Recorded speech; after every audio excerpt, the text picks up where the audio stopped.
Day 2 U.S. Open, they're going to be hard. Yesterday, the scoring pace was high for the guys around me, like JJ and Chris Vi, and low for me and Kevin. So today, harder patterns, higher scores. Is that how that works? Yes. The harder the lanes get, the harder we get. Because when the lanes get hard, we get harder. That's what we say. If we bowl bad, though, there's something we can blame. We can blame the lane man. Look at this bag. Look how beautiful it is. Bang. We're making the comeback of the century. Someone has to do it. Might as well be me or Patrick. Patrick Hanrahan. That's me. I am him.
I need to give my recap of how today went. Okay, now I'm ready.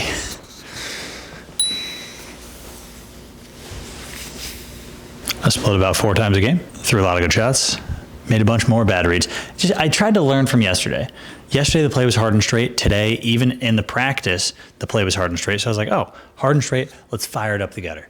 What'd I do? I fired it up the gutter for 2 games, 2.5 games, 190, 150, 180. There was a missed spare or 2 in there, but in reality, it was more the 3 to 4 splits a game that hurt. So tomorrow we're gonna bounce back. We're gonna find a way not to split 3 or 4 times a game. If it doesn't work again, we're just gonna do what the shirt says and blame the lane man, because it's obviously not my fault. Ask me how my block went. You guys see what it is. Is that Frosty the Snowman? It's Frosty the cool guy. Guys, I just haven't had the answers to the U.S. Open in 4 years. I'm physically throwing it well. I'm mentally good, even though my ball rep said that I'm not. We switched to Airbnb so it would go better for us. I think it's us. I don't think it's the Airbnb. No, dude, it's the Airbnb for sure. No, Chris Vi is the chosen one. He's just slightly feeling not 100% right now. If you guys want your I Blame the Landman shirt, you can use code OPEN for 10% off at thehousebowling.com to grab your I Blame the Landman shirt. And until then, we'll be blaming the Landman the rest of the week. Yeah, we sure will. We sure will. The 37-foot flat pattern these guys bowled on today was brutal. The field average on day 1 was 207, but the average dropped to 200 on day 2.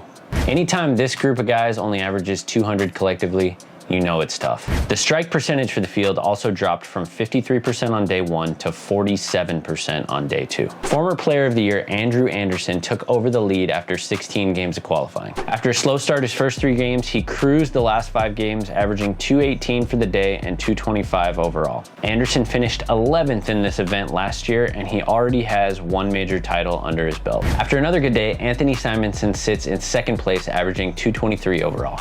I don't know what else you can say about this guy. He finished 2nd in 2020, 1st in 2022, and 2nd again in 2024. And it seems like he makes the TV show every single year at the US Open.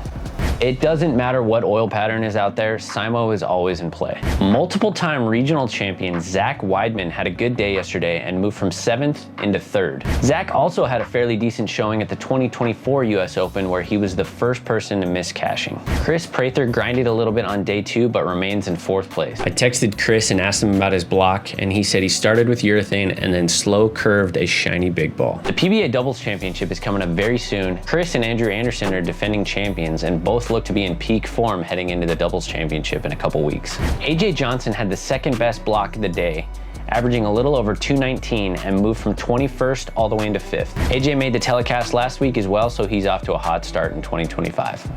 The biggest mover of the day was our buddy Jake Peters, part owner of Zello Gear. Zello is Packy's New Jersey company, and those guys make some really cool stuff, including our new house sweatpants and hoodie combo. Jake had the best block of the day, averaging nearly 224 on the demanding pattern. Jake moved from 82nd all the way into the cut line, where he sits at 22nd place. Chris Barnes also made a big move today, going from 69th to 28th place. Our buddy Chris Vi dropped a little bit after day 1. He moved from 1st place to 8th place, but still sits well within the cut line. After a phenomenal day 1, John Janowitz really struggled and fell all the way to 26th on day 2.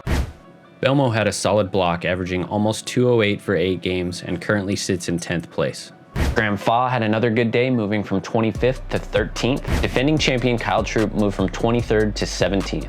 EJ Tackett had a rough day too and is currently sitting in 78th. Nathan Bohr sits right at the cut line right now in 24th place, averaging a little under 210 for 16 games. We've got another new oil pattern for day 3. This time we're moving from 37 feet to 52 feet. This pattern has a tiny bit more play than the 37-footer, but I don't expect scores to go up much at all. I think this pattern is going to be almost as challenging as the day 2 pattern. Thank you guys for tuning in to day 2 here at the US Open. We got 8 more games tomorrow, and then we cut to the top 24 for match play.